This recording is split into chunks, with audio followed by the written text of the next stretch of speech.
Part 29, Neon Mirage. Chapter 1, The Ignition of the False. As the sun dipped below the invisible horizon, smothered by the perpetual haze of the megalopolis, the darkness did not bring peace. Instead, it triggered a massive, automated ignition. One by one, then, thousand by thousand, the city lights flared to life. This was the hour of the neon mirage, the time when the harsh, industrial edges of the grid were softened by a luminous deception. Ilara stood by a towering window in the transit hub, watching the transformation. In the glass, the reflection of the city was more vibrant than the city itself, a false world where the steel seemed to glow and the shadows held a mysterious, inviting depth. This was the sudden promise in the fading light. It was the city's most effective trick, the illusion of beauty. As the simple moments of the day began to pass, replaced by the artificial brilliance of the night, the crushing weight of the wide valley pulse seemed to lift, replaced by something far more dangerous. Solace. The sharp, mathematical lines of the skyscrapers were now draped in robes of violet, gold, and crimson.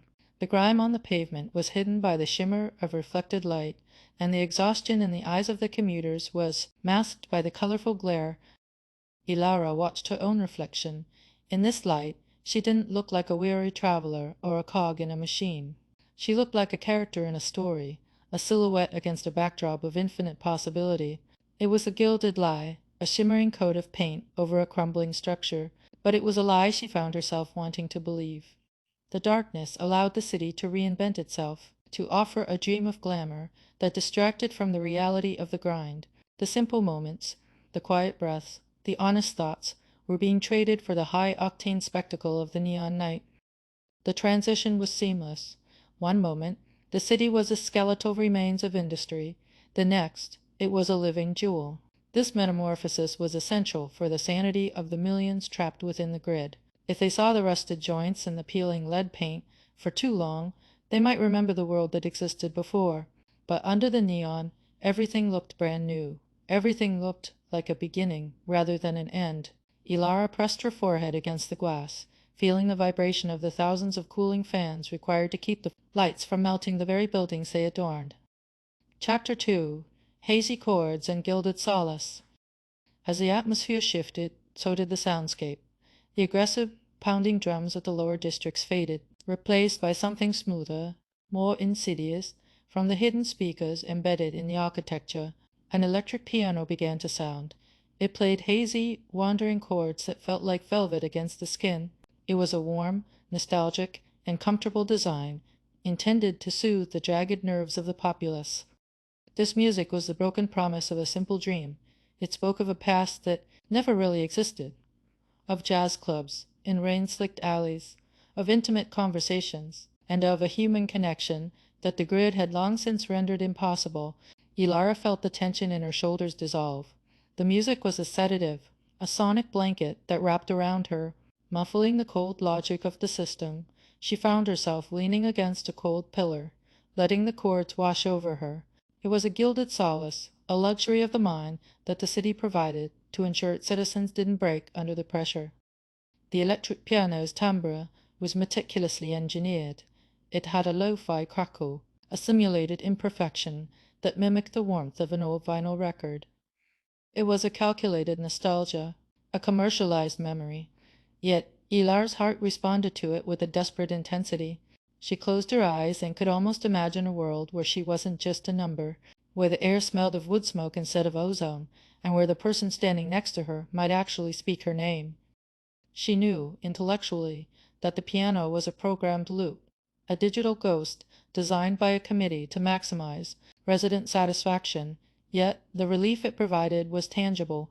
It was so much easier to yield to this nostalgia than to face the sterile vacuum of the truth. The city was offering her a sanctuary made of sound, a place where she could pretend that the beauty was real and the pain was just a distant echo.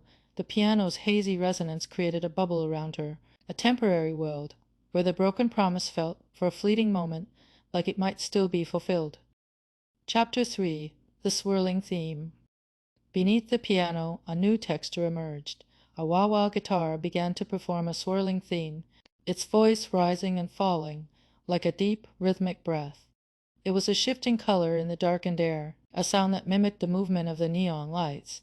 The effect was psychedelic, a kaleidoscopic swirling of tone and timbre that made the very air feel thick with magic. The notes didn't just play, they ebbed and flowed, creating a sense of motion even when Alara stood perfectly still.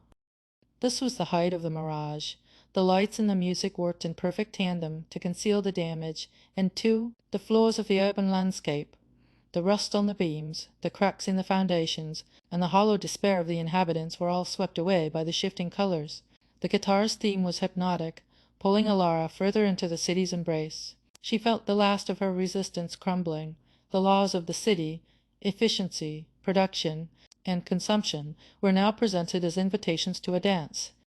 She yielded completely to the city's laws, not because she was forced, but because the alternative was too cold to bear. The law of the night was the law of the surface. As long as it looks beautiful, it is beautiful. She walked through the plaza, her movements fluid and unhurried, synchronized with the wah-wah guitar's undulating rhythm. She was no longer fighting the current. She was floating in it. The city had successfully transformed itself from a cage into a playground, and Alara, weary and lonely, was more than willing to play along. The swirling theme became her heartbeat, and the neon lights became her eyes. As she walked, she passed others who were caught in the same spell. They moved like dancers in a trance, their faces illuminated by the passing glare of advertisements for perfumes that smelled like forgotten meadows and watches that promised to stop time. No one spoke, but the music spoke for them. The wah-wah guitar provided the dialogue they were too exhausted to maintain. It was a collective hallucination, a masterpiece of mass manipulation that felt, to the individual, like a private moment of grace. Chapter 4. The Surface and the Dread. But the mirage was a delicate thing, a careful balance that the city was forced to tread. Within the music, beneath the glamour, there was a hidden dread. The beauty was a surface tension, a thin film over a deep and ancient pain. The piano chords were too perfect, the guitar too smooth. It was the beauty of a funeral shroud, intended to honor what had already been lost while distracting from the corpse underneath. Alara felt the dread as a cold prickle at the back of her neck. The glamour was a mask, and like all masks, it eventually slips. She saw the sudden breaking of the sweet, soft strain in the way a light flickered and died, revealing a dark, skeletal corner of a building where the cables hung like exposed nerves. She heard it in the way the guitar's notes, occasionally, hit a discordant, sharp edge, a reminder of the metallic reality underneath the velvet. The balance she was forced to tread was exhausting. To believe the lie required a constant, active denial of her own senses. She looked at the people around her and saw the hidden pain beneath the surface, beauty. A woman in a shimmering coat had tears running down her cheeks, though she continued to walk in perfect time to the beat. A man stared at a digital display with a look of such profound vacancy that he appeared to have been hollowed out. The music held the glamour and the dread in a state of permanent tension, a psychological stalemate that kept the city from collapsing in on itself. The careful balance was reaching its limits. Alara stood at the center of the bridge, the neon colors swirling around her like a digital storm. For a second, the strain became too much. The music felt like it was stretching, pulling her soul in two directions, toward the comfort of the lie and the terror of the truth. She looked down at the dark water of the canal below, which reflected the neon signs in a distorted, broken heap. The reflections looked like a city that had already drowned. The mirage was beautiful, yes, but it was a ghost, and as the final hazy chord of the piano hung in the air, vibrating with a melancholy that felt entirely too real, Ilara realized that the most dangerous thing about the city wasn't its coldness or its noise, it was its beauty. Because once you fell in love with the mirage, you would never find your way back to the sun. The sudden breaking of the strain was imminent. The music began to distort, the piano chords slowing down into a low, mournful groan, and the neon lights flickered with a rhythmic instability that suggested the machine was finally beginning to fail. Chapter 5. The Breaking of the Strain. Everything has a breaking point. For the city, it was the moment the illusion of simple grace could no longer hide the mechanical rot. Ilara watched as the wah-wah guitar's theme became more erratic, the swirling colors turning into jagged streaks of static. The careful balance she had tried to maintain, the effort to stay upright on the thin wire between the glamour and the dread, snapped The silence that followed the music's distortion was the loudest thing she had ever heard. It wasn't a natural silence. It was the silence of a power failure. The neon lights on the bridge sputtered and died, leaving only the cold, pale moonlight to illuminate the damage. The surface beauty vanished instantly. What remained was the reality: rusted iron, cracked concrete, and the frightened faces of thousands of people who had forgotten how to exist without the Mirage. Elara stood in the dark, her eyes adjusting to the lack of color. The gilded solace was gone. She felt the sudden weight of the city return, the heavy, impersonal grid, the pounding commercial pulse, and the crushing indifference of the geometry.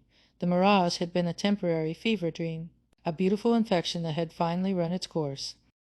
But in the darkness, she felt something new. Without the music to drown it out, she could hear the sound of the wind, not the filtered air of the city, but a real wind, carrying the scent of salt from the distant, unseen ocean.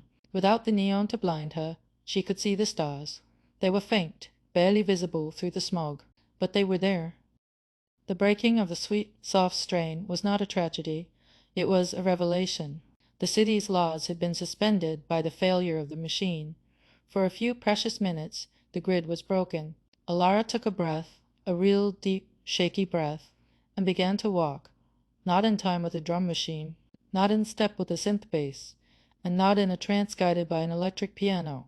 She walked with her own rhythm, moving through the shadows toward the edge of the Mirage, toward whatever lay beyond the final measure of the heavy cost. The sun descends beneath the heavy haze, as thousand lights ignite a false display. The neon mirage softens industrial ways, and turns the grid of steel to bright array. A gilded lie is draped in gold and red, to mask the weary eyes and pavement grime. By artificial brilliance they are fed, forgetting all the heavy weight of time. The piano plays a hazy, lo-fi chord, a sonic blanket for the jagged mind. The simple dream that history ignored is now a programmed loop that they will find. But static breaks the sweet and soft refrain, as flickering lights reveal the rusted core. The truth returns with cold and sudden pain. The shimmering dream can hide the rot no more.